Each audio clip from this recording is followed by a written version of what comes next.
মানুষের ব্যক্তিগত জীবন, পারিবারিক জীবন, সামাজিক জীবন ও রাষ্ট্রীয় জীবন, শৈশব, কৈশোর, যৌবনকাল, বৃদ্ধকাল, জীবনের প্রতিটি স্তরে, প্রতিটি ক্ষেত্রে ধনী গরিব সব শ্রেণীর মানুষের জন্য রাসূলুল্লাহ সাল্লাল্লাহু আলাইহি সাল্লামের জীবনের মাঝে রয়েছে উত্তম আদর্শ।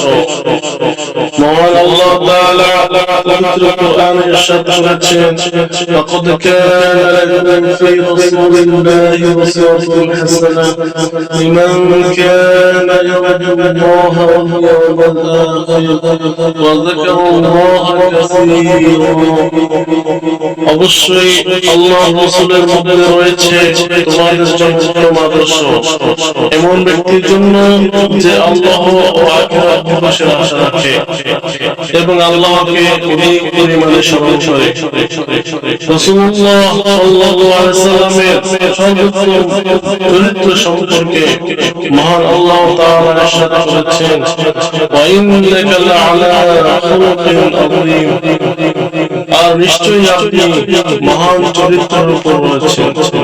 একমাত্র রাসূলুল্লাহ সাল্লাল্লাহু আলাইহি ওয়াসাল্লামের সুমহান আদর্শের অনুসরণের মাঝে রয়েছে দুনিয়া ও আখিরাতের কল্যাণ ও সফলতা। কেবল তারই পদাঙ্ক অনুসরণের মাধ্যমে বান্দা লাভ করতে পারে মহান আল্লাহর সন্তুষ্টি ও ভালোবাসা।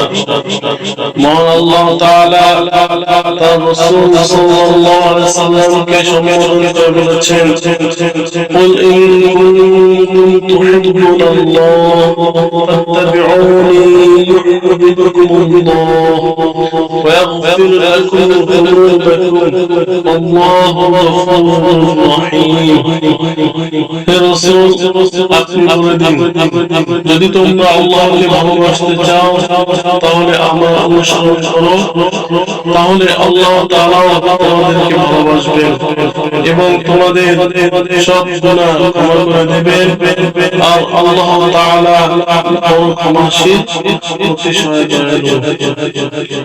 যেহেতু রাসূলুল্লাহ সাল্লাল্লাহু আলাইহি ওয়াসাল্লাম সর্বশ্রেষ্ঠ নবী ও রাসূল, তারপরে আর কেউ নবী কিংবা রাসূল হিসেবে আগমন করবেন না।